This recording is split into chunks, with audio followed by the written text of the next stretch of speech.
Mr. Ravi Garg, Director and Country Head WhatsApp, and I also welcome Sandhya Devanathan, Vice President and Head Meta India, and Divya, Strategic Programs and Partnership Meta, and the members from the press who are present here, and my colleagues from the department who are present, Dinesh and my director GSWs who are here. So this is, there are certain moments in history where, we don't realize that certain things are happening. And looking back, then we understand that that was the moment something has actually happened. I think this is one of such things.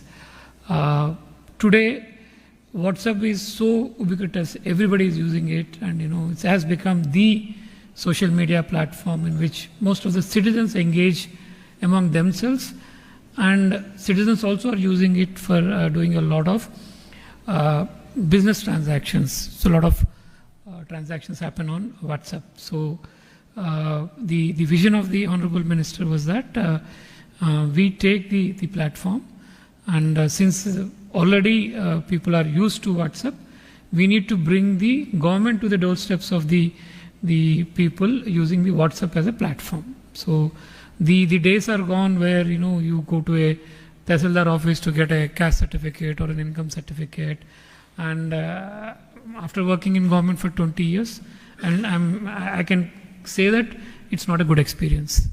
Going to, not only in India, anywhere in the world, going to a government office is not a good experience. You don't come out with a very pleasant experience. So that touch points with the government officers should come down.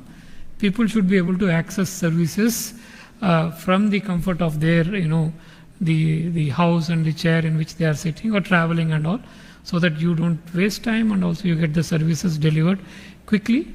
And in fact, a lot of services can be delivered straightforward, which don't have any processing involved. So the caste of a person is already known. The database clearly says this is a caste. A certificate can be delivered instantaneously. A few services may be requiring a little bit of processing, which can happen at the back end, and the final output can be delivered seamlessly through WhatsApp to them, which they can use. So we wanted to do that, and it's a very bold step. I would, in fact, I'm envious of the vision of my minister, who thought that such 161 services can be given at one go. Generally in government we are a little skeptical. Let's do 10, 20, 30, then scale up slowly and all.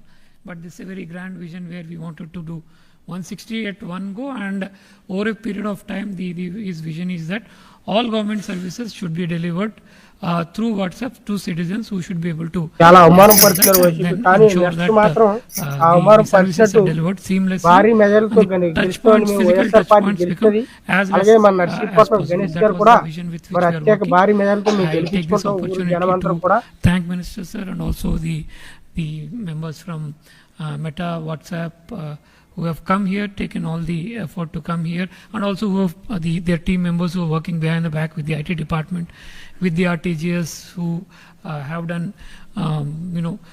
this hand-holding and taking this project so far. I welcome all of you. I think I've taken a little bit of more time, but I think thank you, sir, and thank you all of you for coming here. Thank you.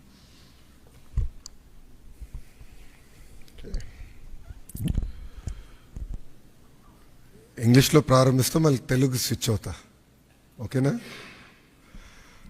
సంధ్యకి Telugu కూడా అర్థమవుతుంది, so I don't think that's a problem. But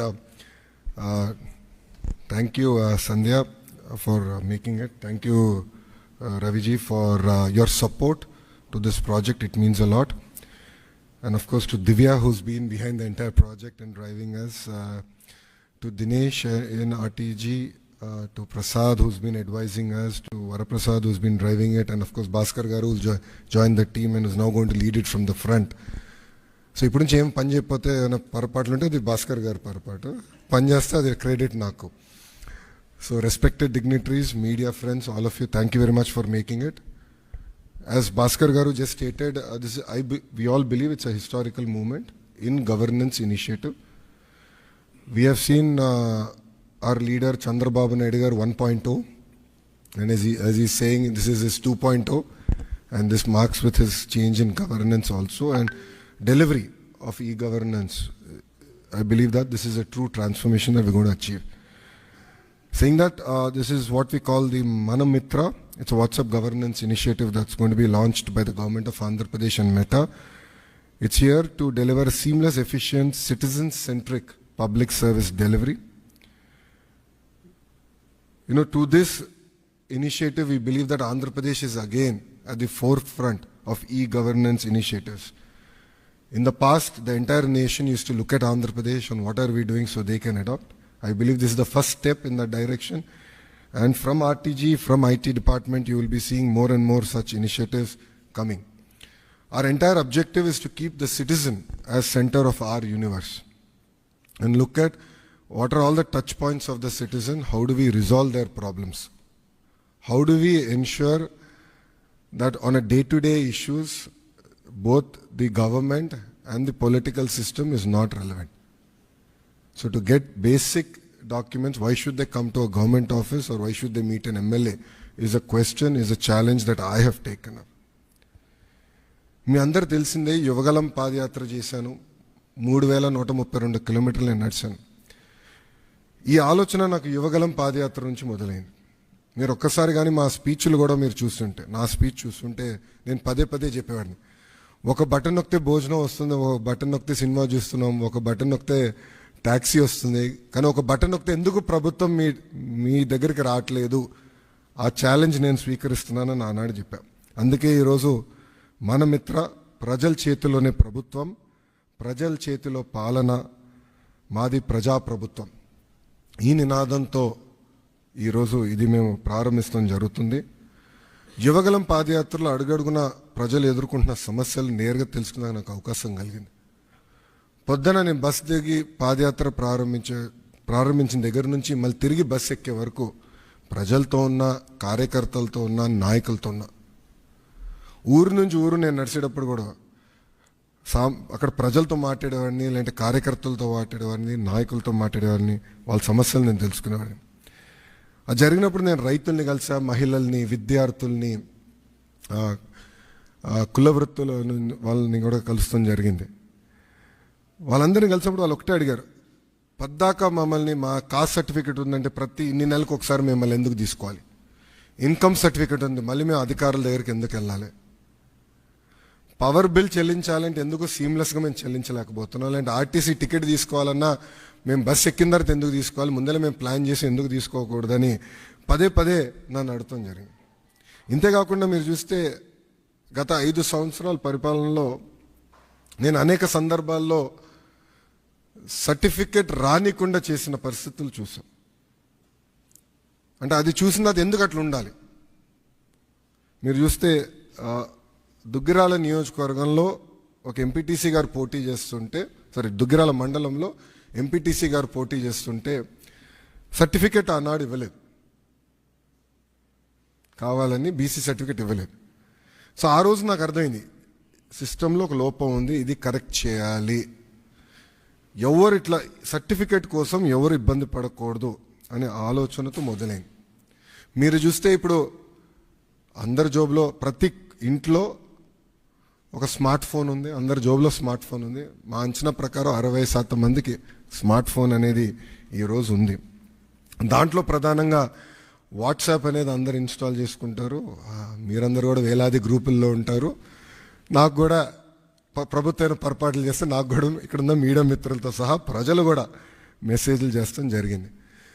so అప్పుడు నాకు వచ్చిన ఆలోచన అంటే యువగలం పాదయాత్రలోనే లేదు, వాట్సాప్తో work చేయాలి, అదొక ప్లాట్ఫామ్, అందరూ వాడే ప్లాట్ఫామ్ అని ఆలోచించి నేను సంధ్య గారికి మేము అవుట్రీచ్ చేసి కలిసిన తర్వాత ఒక ఇనిషియల్ డిస్కషన్ అయిన తర్వాత వాళ్ళు ఏమన్నారంటే ప్రపంచంలోనే ఎక్కడ ఇన్ని సర్వీసెస్ ఒకేసారి ఒకే ప్లాట్ఫామ్ అయినా తీసుకురాలేదు, బిట్స్ అండ్ పీసెస్ వచ్చినాయి.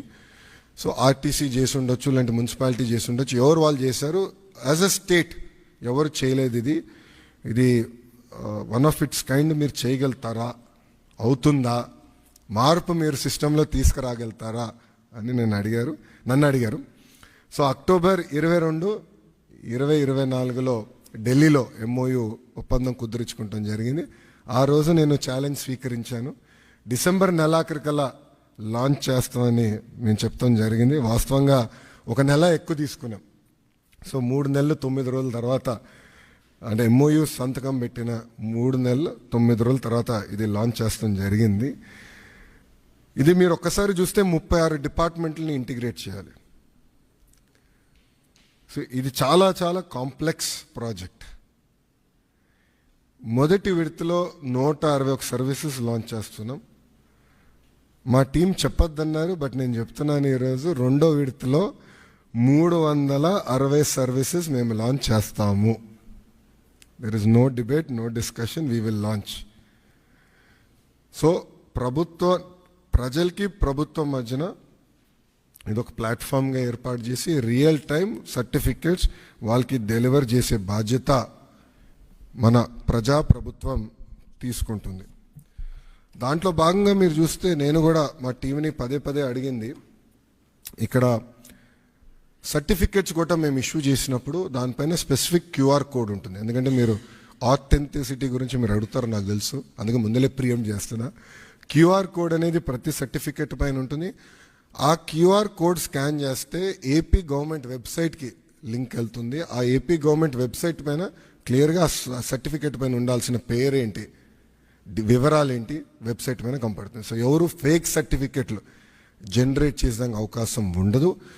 అది బ్లాక్ చైన్ పైన కూడా తీసుకురావాలని మేము నిర్ణయం తీసుకున్నాం. అది కూడా త్వరలో రిలీజ్ చేస్తాం. సో ఇప్పుడు మీరు చూస్తే ఈ సర్వీసెస్ అన్నీ, ఒక పక్కన రెవెన్యూ సర్వీసెస్, రెండో పక్కన మున్సిపల్ సర్వీసెస్, మూడోది ఎండోమెంట్. అంటే దేవాలయాల్లో కూడా TTD మినహా అన్ని దేవాలయాలు వచ్చినాయి. రెండో విడతలో TTD కూడా ఈ సర్వీసెస్లోకి వస్తుంది. దేవుడు ఆశీస్సులు ఉంటే ఈ సర్వీసులోకి వస్తుంది. అంతేకాకుండా ఇప్పుడు సెలెక్షన్ నంబర్కి వెళ్ళి సెలెక్షన్ ఉంటుంది, మీరు సెలెక్ట్ చేయాలి.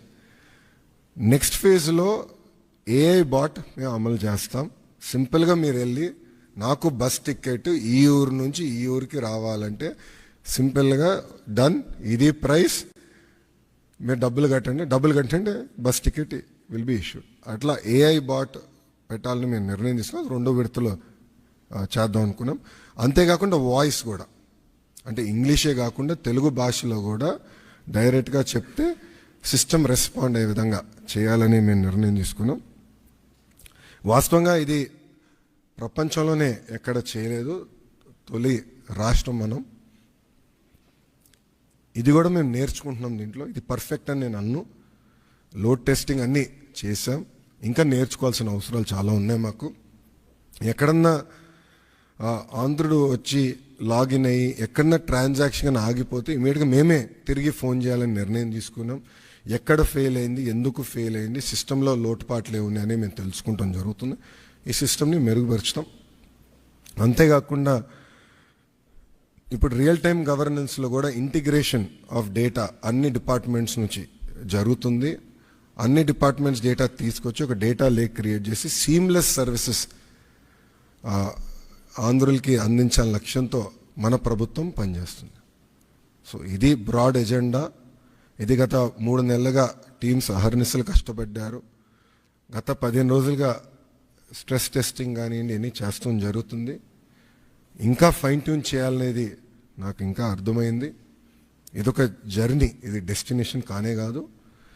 ఇది ఇంకొక 6 నెలల్లో I believe we can bring out an ideal product. అంటే అన్ని సర్వీసెస్ AI వాయిస్ కలిపి ఒక 5-6 నెలలు పడుతుంది. ఇది ఫేజ్ 1 కింద లాంచ్ చేస్తాం జరిగింది. సో ఏదైతే నేను పదే పాదయాత్రలో చెప్పానో, ఏ హామీ అయితే నేను పాదయాత్రలో ఇచ్చానో దాంట్లో భాగంగా ఈ హామీ నేను నిలబెట్టుకుంటాం జరిగింది. ముందు ఇది స్ట్రీమ్లైన్ చేస్తాం. RTGలో కూడా నేను భాస్కర్ గారు కూడా క్లియర్గా చెప్పాను, citizen is our centre of universe.